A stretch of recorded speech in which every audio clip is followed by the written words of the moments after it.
आज हम दूसरे शमूएल की पुस्तक में अध्याय 16, 17 और 18 का अध्ययन करेंगे। अध्याय 16। दाऊद चोटी पर से थोड़ी दूर बढ़ गया था कि मपीबोशेत का कर्मचारी सीबा एक जोड़ी चीन बांधे हुए गद्दों पर 200 रोटी, किशमिश की 100 टिकियाँ, धूप काल के फल की 100 टिकियाँ उससे आ मिला।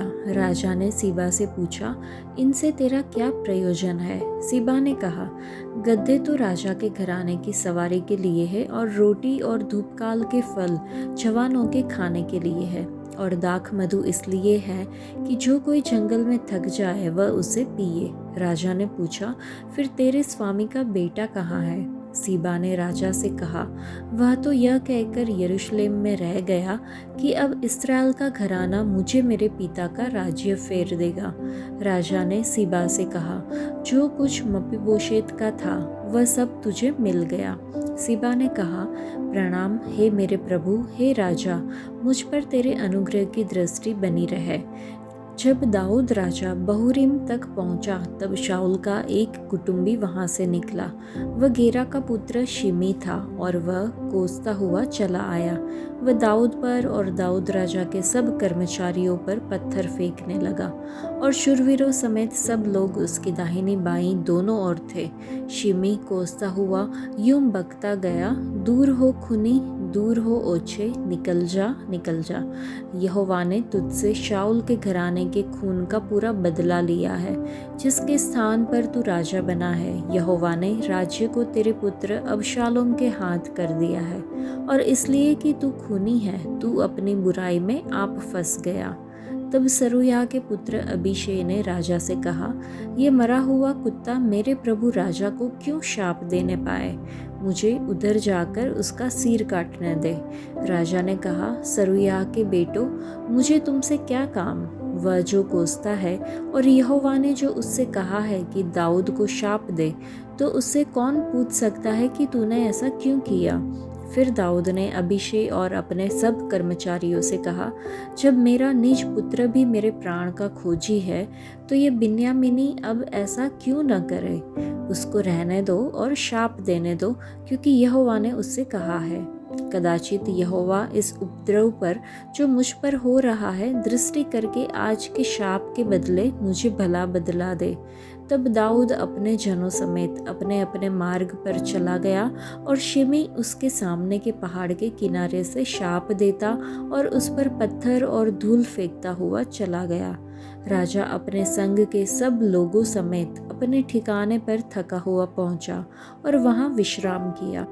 अबशालोम सब इस्राएली लोगों समेत यरूशलेम को आया, और उसके संग अहीतोपेल भी आया। जब दाऊद का मित्र एरे की हुशै अबशालोम के पास पहुंचा, तब हुशै ने अबशालोम से कहा, राजा चिरंजीव रहे, राजा चिरंजीव रहे।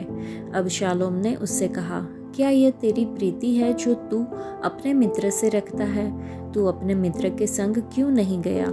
हुशै ने अबशालोम से कहा, ऐसा नहीं, जिसको यहोवा और वे लोग, क्या वरन सब इस्राएली लोग चाहे, उसी का मैं हूँ और उसी के संग में रहूँगा। फिर मैं किसकी सेवा करूँ? क्या उसके पुत्र के सामने रहकर सेवा ना करूँ? जैसा मैं तेरे पिता के सामने रहकर सेवा करता था, वैसा ही तेरे सामने रहकर सेवा करूँगा। तब अबशालोम ने अहीतोपेल से कहा, तुम अपनी सम्मति दो कि क्या करना चाहिए। अहीतोपेल ने अबशालोम से कहा, जिन रखेलियों को तेरा पिता भवन की चौकसी करने को छोड़ गया, उनके पास तू जा। और जब सब इस्राएली ये सुनेंगे कि अबशालोम का पिता उससे घीन करता है, तब तेरे सब संगी हियाव बांधेंगे। अतः उसके लिए भवन की छत के ऊपर एक तंबू खड़ा किया गया, और अबशालोम समस्त इस्राएल के देखते अपने पिता की रखेलियों के पास गया। उन दिनों जो सम्मति अहीतोपेल देता था वह ऐसी होती थी कि मानो कोई परमेश्वर का वचन पूछ लेता हो।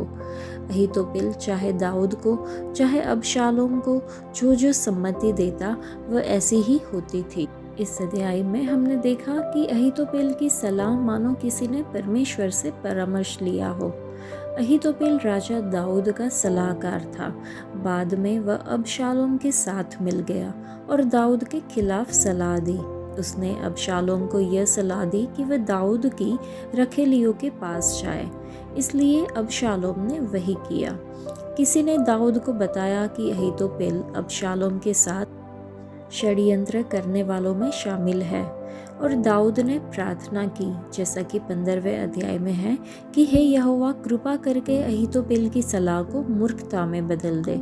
इसके बाद अहीतोपेल ने अबशालोम को दाऊद को मार डालने की सलाह दी, लेकिन हुशै ने अबशालोम को इसके खिलाफ दूसरी सलाह दी।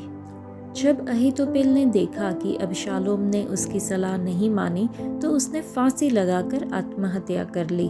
अहीतोपेल का जीवन, जिसने बुरी सलाह दी थी, हमारे लिए एक चेतावनी है।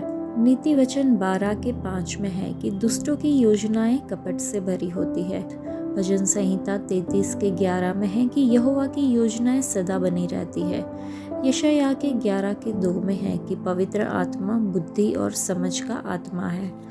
भजन संहिता में ही हम पाते हैं कि तू अपनी सम्मति से मुझे मार्ग दिखाएगा और उसके बाद अपने महिमा में मुझे ग्रहण करेगा। उनकी सलाहें हमारे लिए बहुमूल्य है। चलिए हम दुष्टों की सलाह में न चले, बल्कि पवित्र आत्मा की सलाह में हर दिन चलने के लिए खुद को समर्पित करिए, और हम घोषणा करें कि यहोवा ने मुझे सलाह दी है, इसलिए मैं उसकी स्तुति करूँगा। अध्याय 17। फिर अहीतोपेल ने अबशालोम से कहा, मुझे 12,000 पुरुष छांटने दे, और मैं उठकर आज ही रात को दाऊद का पीछा करूंगा। जब वह थका मांदा और निर्बल होगा, तब मैं उसे पकड़ूंगा और डराऊंगा, और जितने लोग उसके साथ हैं सब भागेंगे। मैं राजा ही को मारूंगा, और मैं सब लोगों को तेरे पास लौटा लाऊंगा। जिस मनुष्य का तू खोजी है, उसके मिलने से समस्त प्रजा का मिलना हो जाएगा, और समस्त प्रजा कुशल क्षेम से रहेगी। यह बात अबशालोम और सब इस्राएली पुरनियों को उचित मालूम पड़ी। फिर अबशालोम ने कहा, एरे की हुशै को भी बुला ला, और जो वह कहेगा हम उसे भी सुने। जब हुशै अबशालोम के पास आया, तब अबशालोम ने उससे कहा, अहीतोपेल ने तो इस प्रकार की बात कही है, क्या हम उसकी बात माने कि नहीं? यदि नहीं तो तू कह दे। हुशै ने अबशालोम से कहा, जो सम्मति अहीतोपेल ने इस बार दी वह अच्छी नहीं। फिर हुशै ने कहा, तू तो अपने पिता और उसके जनों को जानता है कि वे शूरवीर है, और बच्चा छीनी हुई रिछनी के समान क्रोधित होंगे।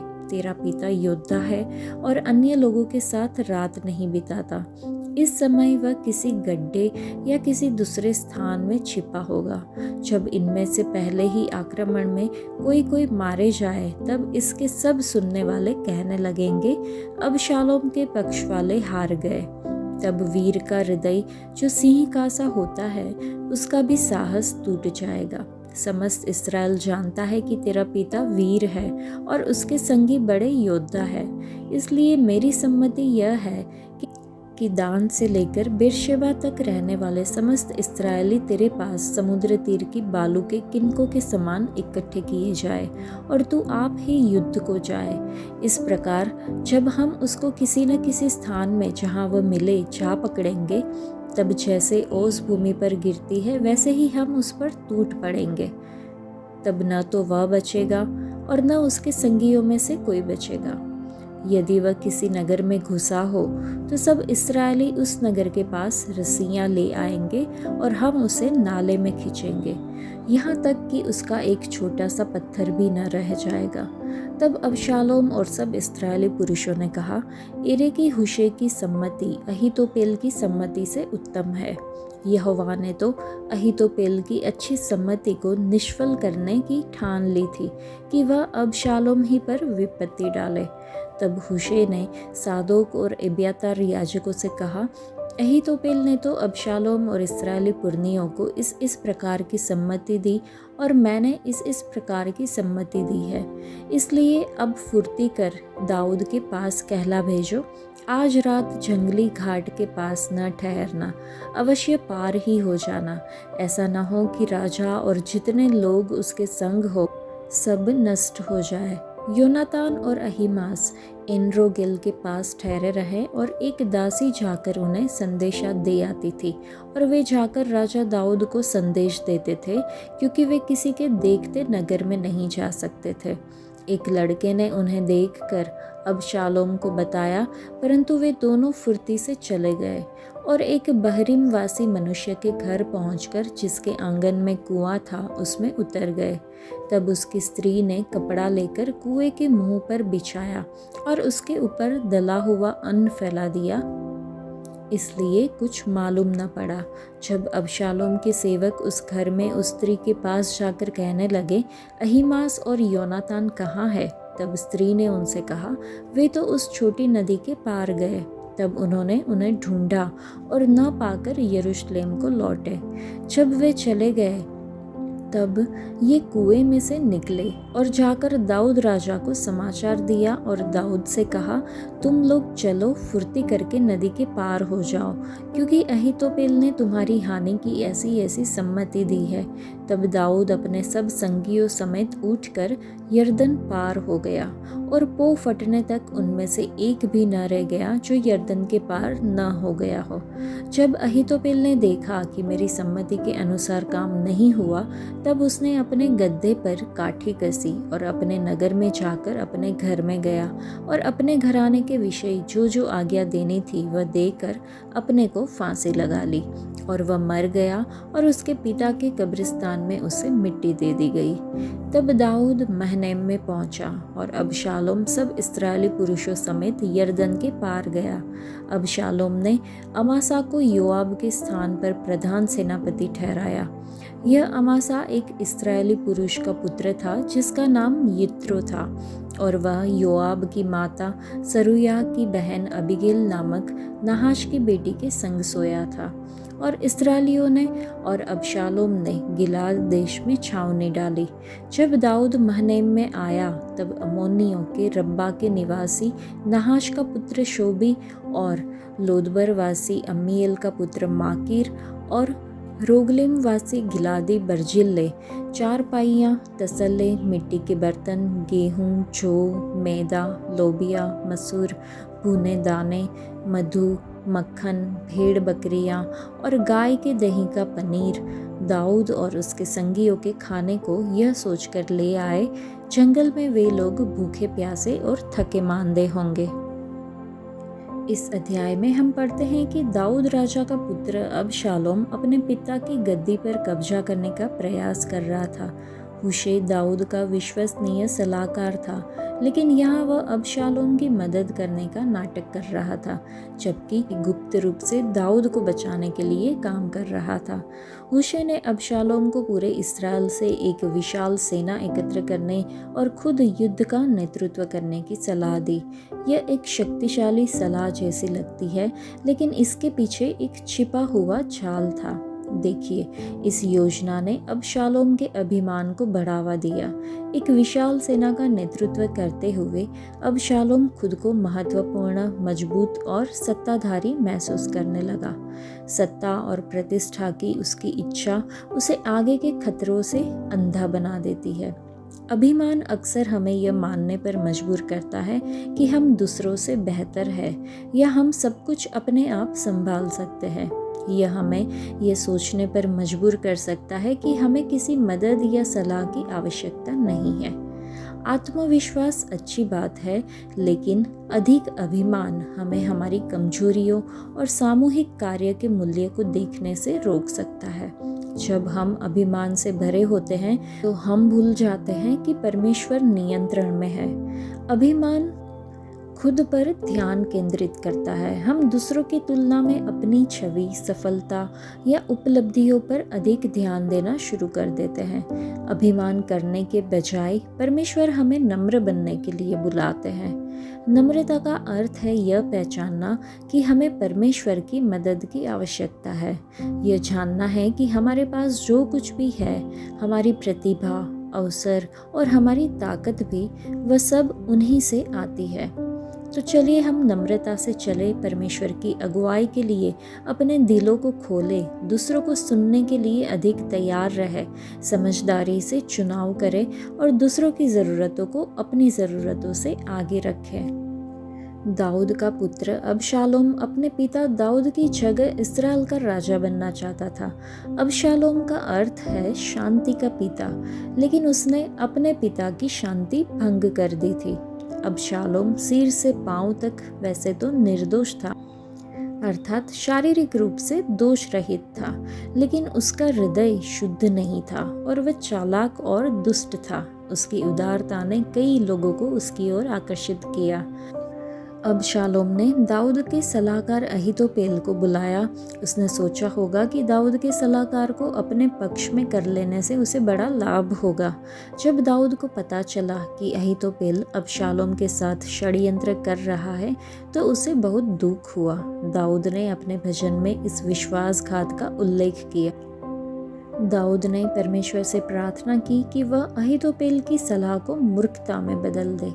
भले ही दाऊद अपने प्राण बचाने के लिए भाग रहा था, लेकिन उसने जैतून के पहाड़ की चोटी पर जाकर परमेश्वर की आराधना के लिए समय निकाला। दाऊद भली भांति जानता था कि आराधना हमेशा महत्वपूर्ण है और जब परिस्थितियां कठिन हो तब तो यह और भी जरूरी हो जाती है। परमेश्वर सच्ची और गहरी प्रार्थनाओं को हमेशा सुनते हैं।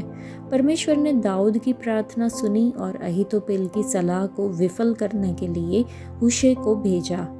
परमेश्वर ने पहले ही निश्चित कर दिया था कि अहीतोपेल की सलाह असफल होगी।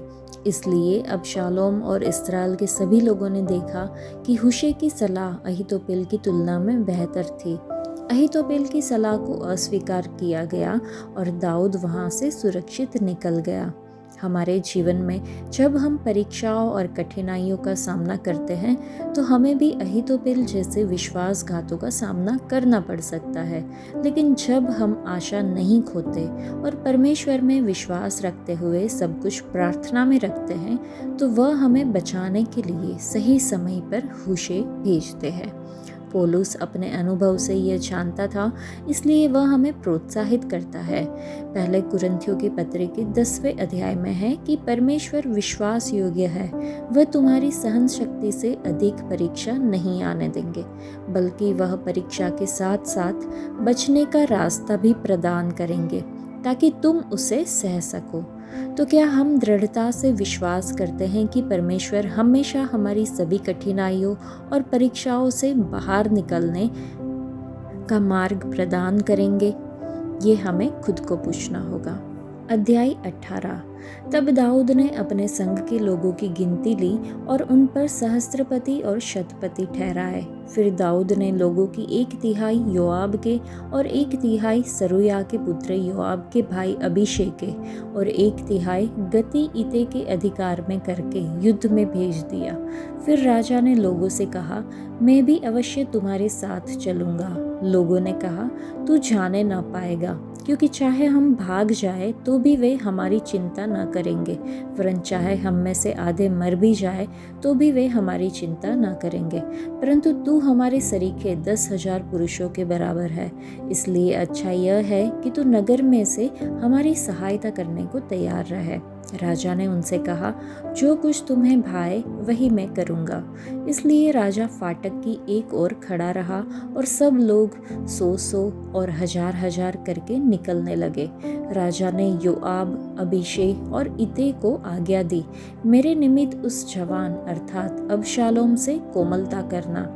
यह आज्ञा राजा ने अबशालोम के विषय सब प्रधानों को सब लोगों की सुनते दी।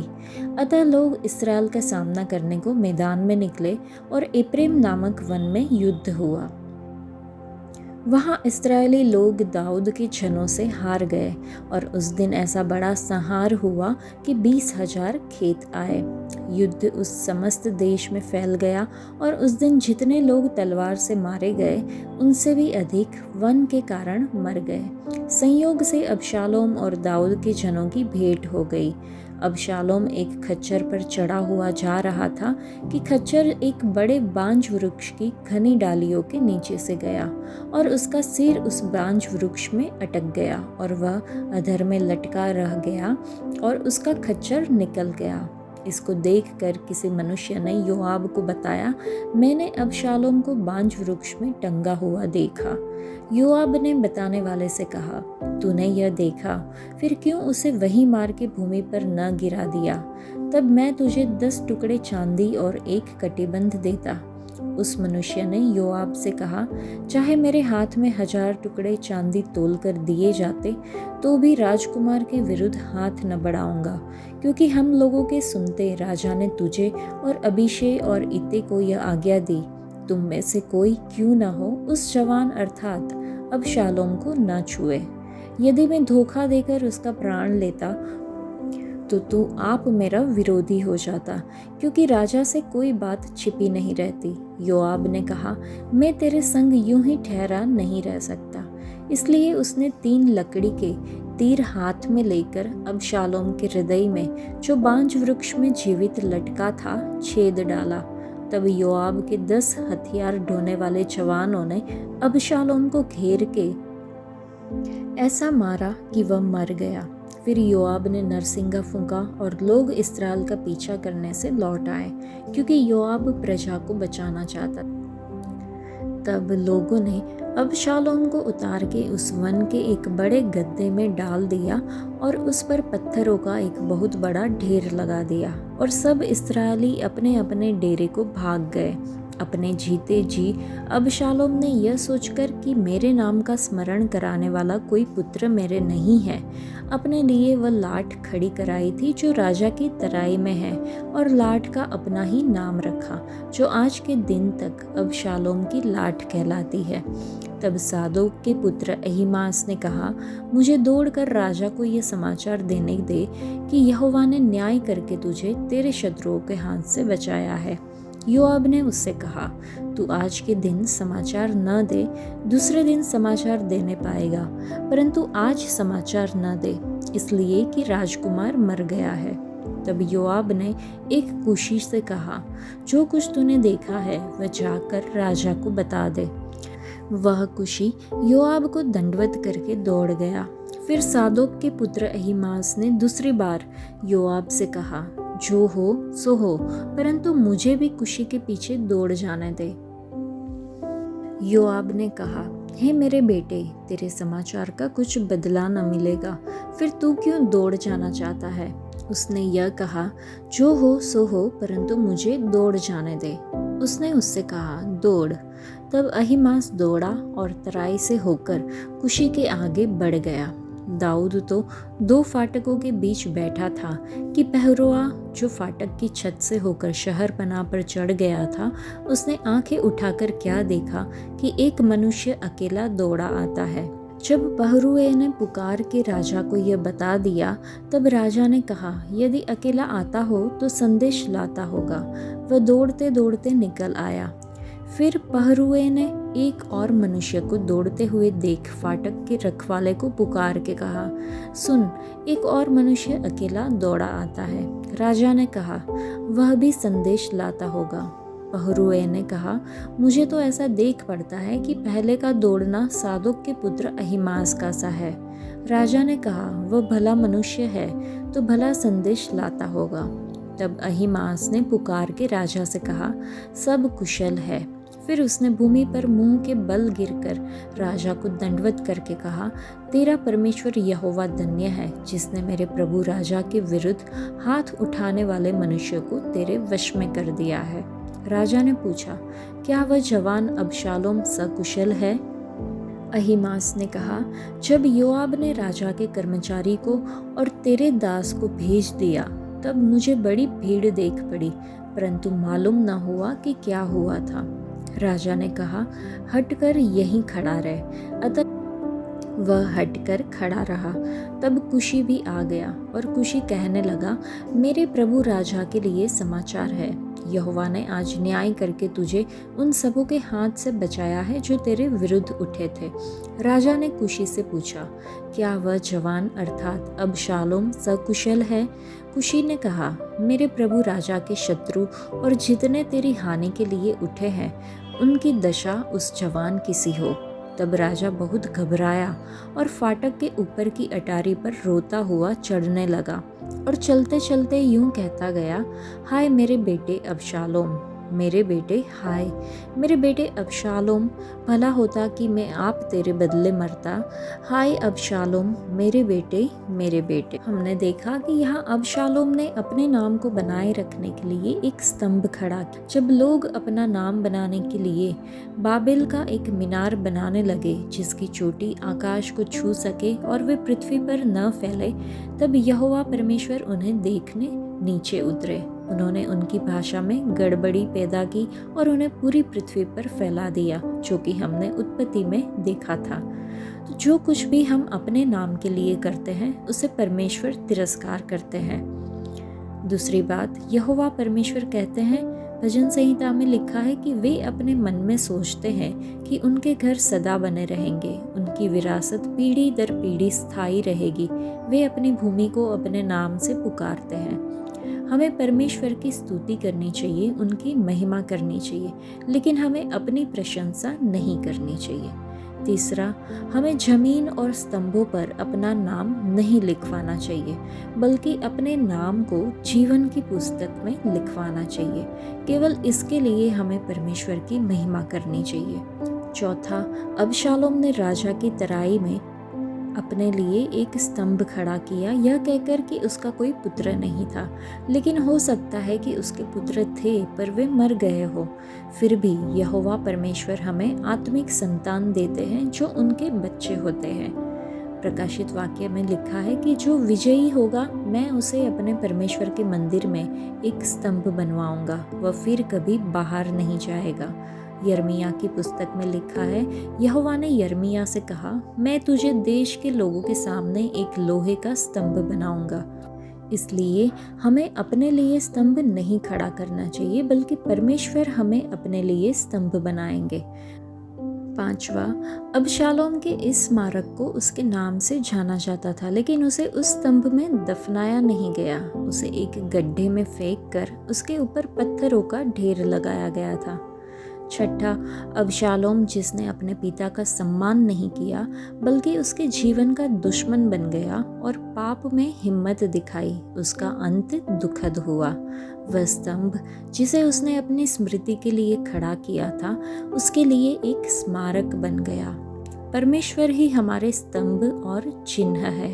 इस अध्याय में 33वें वचन में हमने देखा कि लिखा है, हे अबशालोम मेरे बेटे, काश मैं तेरे स्थान पर मर गया होता तो कितना अच्छा होता। अपने बढ़ते पापों के दौरान किसी भी समय दाऊद ने परमेश्वर के सामने अपने पाप को स्वीकार करने का चुनाव कर सकता था और तब दंड इतना गंभीर नहीं होता। कम से कम 9 महीनों तक दाऊद ने अपने पाप को स्वीकार करने से इनकार किया, जब तक कि परमेश्वर ने उससे सीधे बात नहीं की। जितनी जल्दी आप परमेश्वर के सामने अपने किसी भी पाप को स्वीकार करते हैं, वह पाप बढ़ता नहीं और उसका प्रभाव टूट जाता है। पाप एक महामारी के समान है जो दुख, मृत्यु लाता है और प्रेममयी तथा पवित्र परमेश्वर से शाश्वत अलगाव में परिणत होता है। क्या लोग ये स्वीकार करते हैं कि वे पापी हैं? आमतौर पर नहीं। यही कारण है कि परमेश्वर ने हमें अपना वचन दिया और पवित्र आत्मा भेजा, जो इस अदृश्य पाप को, जो रोग है, उसको पहचान सकता है और उसकी माप कर सकता है। परमेश्वर के वचन के बिना पवित्र आत्मा हमें हमारे पापों के लिए दोषी नहीं ठहरा सकता। पाप की चेतना के बिना कोई पश्चाताप नहीं होता और पश्चाताप के बिना मसीह में सच्चा परिवर्तन या विश्वास संभव नहीं है। जब आप परमेश्वर के साथ गहराई से चलते हैं तो आप अपने जीवन को पवित्र आत्मा के द्वारा सुंदर बनाने की अनुमति देते हैं। आप उन छोटी छोटी चीज़ों को भी पहचानने लगते हैं जो परमेश्वर को अप्रसन्न करती है या उनके विरुद्ध है। आप समझते हैं कि परमेश्वर बाहरी रूप को नहीं बल्कि हमारे दिल, उद्देश्यों और विचारों को देखते हैं। भले और बुरे का ज्ञान देने वाले वृक्ष का फल बाहर से तो आकर्षक था, लेकिन उसके अंदर मृत्यु छिपी हुई थी। गलातियों की पत्री के 5वें अध्याय में है कि मैं कहता हूँ कि आत्मा के अनुसार चलो तो तुम शरीर की अभिलाषाओं को पूरा नहीं करोगे। आज के लिए इतना ही। परमेश्वर आप सबको आशीष दे। धन्यवाद।